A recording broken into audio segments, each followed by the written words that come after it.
एक गांव था। वहां पर एक रोशनी नाम की महिला रहती थी।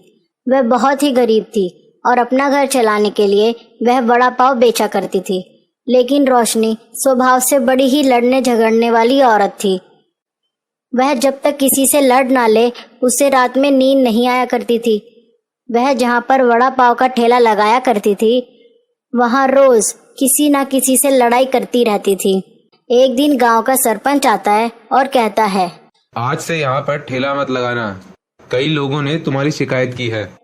रोशनी इस बात पर सरपंच से ही लड़ने लगती है। रोशनी, इतनी अमीर हो गई हूँ यहाँ पर ठेला लगाकर, पूरा दिन काम करने के बाद कहीं जाकर कुछ पैसे मिलते हैं। देखो रोशनी, तुम्हें यहाँ पर से अपना ठेला हटाना ही पड़ेगा। रोशनी को यह सुनते ही गुस्सा आ जाता है और वह सरपंच के बाल नोचने लगती है और गुस्से में लोगों के ऊपर वड़ा पाव की लाल चटनी फेंक देती है और आंखों में जलन के कारण सब लोग इधर उधर भागने लगते हैं और सब गांव लोगों को बहुत सा आ जाता है और वह वड़ा पाव वाली का ठेला तो तोड़ डालते हैं। नहीं नहीं, मत तोड़ो, मेरा ठेला मत तोड़ो। लेकिन गांव वालों में से कोई भी नहीं रुकता। सब लोग रोशनी का ठेला तोड़ देते हैं। रोशनी को उस समय दिल का दौरा पड़ता है और वह जमीन पर गिर जाती है और कहती है, किसी को भी नहीं छोड़ूंगी, एक एक को चुन चुन कर मारूंगी। यह कहकर रोशनी मर जाती है। गांव का सरपंच कहता है, इसे और इसके ठेले को कहीं ले जाकर जला दो। कुछ दिन ऐसे ही बीत जाते हैं और वहां पर एक और वड़ा पाव का ठेला लग जाता है।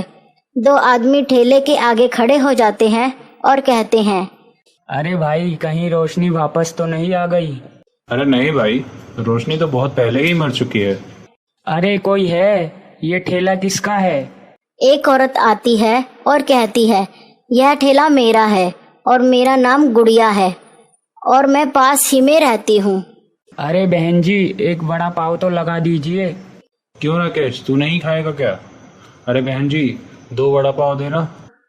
दोनों वड़ा पाव खाते हैं और कहते हैं, अच्छा है, बहुत ही अच्छा है। यहाँ पर एक रोशनी नाम की औरत भी ठेला लगाती थी, बिल्कुल वैसा ही है। नाम मत लो उस औरत का, बहुत ही लड़ती थी। तो अब वह कहाँ गई?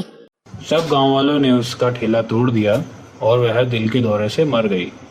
यह कहकर वह दोनों वहां से चले गए। रात हो जाती है।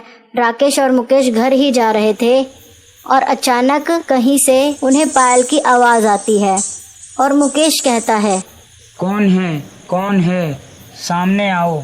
हाँ, कौन है, सामने आओ। अगर मुझे गुस्सा आ गया तो मुझसे बुरा कोई नहीं होगा।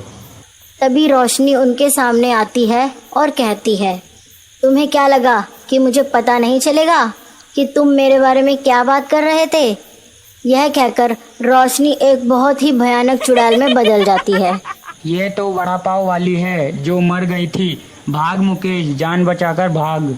दोनों भागने लगते हैं लेकिन रोशनी लंबे हाथ करती है और दोनों के बाल पकड़कर अपनी तरफ खींच लेती है और कहती है, नहीं छोड़ूंगी, किसी को भी नहीं छोड़ूंगी।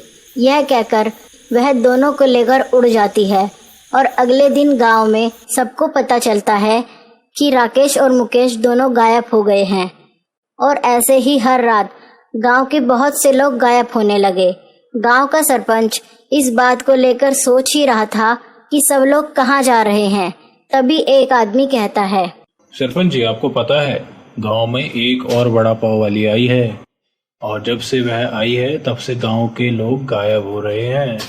अच्छा, अब तो मिलना पड़ेगा इस वड़ा पाव वाली से। सरपंच अगले ही दिन वड़ा पाव वाली के पास पहुंच जाता है और कहता है, अरे वड़ा पाव वाली, एक वड़ा पाव तो लगा। गुड़िया सरपंच को वड़ा पाव दे देती है लेकिन सरपंच को वड़ा पाव बिल्कुल भी पसंद नहीं आता और सरपंच कहता है, अरे लड़की, ये तो बिल्कुल भी अच्छा नहीं है। अगर इस वड़ा पाव को लोग खाएंगे तो बीमार पड़ जाएंगे। तू कल से यहाँ दिख मत जाना। गांव का एक आदमी कहता है, क्या कह रहे हो सरपंच जी? गुड़िया बहुत ही अच्छा वड़ा पाव बनाती है। मुझे पता है, तुम सिर्फ अपनी ताकत दिखाना चाहते हो। गुड़िया कहीं नहीं जाएगी। गांव के सभी लोग सरपंच का विरोध करने लगते हैं। सरपंच गुस्से से भर जाता है। इस वड़ा पाव वाली को तो बाद में देखता हूँ। और वह वहां से चला जाता है। रात हो गई। गुड़िया ठेला लेकर जा रही थी। तभी सरपंच और उसके लोग गुड़िया का रास्ता रोक लेते हैं अब क्या करेगी लड़की? कौन बचाएगा तुझे? गुड़िया जोर जोर से हंसने लगती है और कहती है, मैं इस दिन का कब से इंतजार कर रही थी। गुड़िया रोशनी के रूप में आती है और कहती है, तूने मुझे मार डाला था, अब तेरी बारी है। तब रोशनी एक भयानक चुड़ैल में बदल जाती है। यह देखकर सरपंच के साथ आए लोग वहां से भाग जाते हैं। गुड़िया सरपंच को पकड़ लेती है, मुझे छोड़ दो, मैं तुमसे माफी मांगता हूँ, मुझे छोड़ दो। लेकिन रोशनी उसे नहीं छोड़ती। सरपंच का सारा खून निकाल देती है और सरपंच को मार डालती है और सरपंच के खून की चटनी बनाकर वड़ा पाव के साथ खा जाती है और वहां से गायब हो जाती है।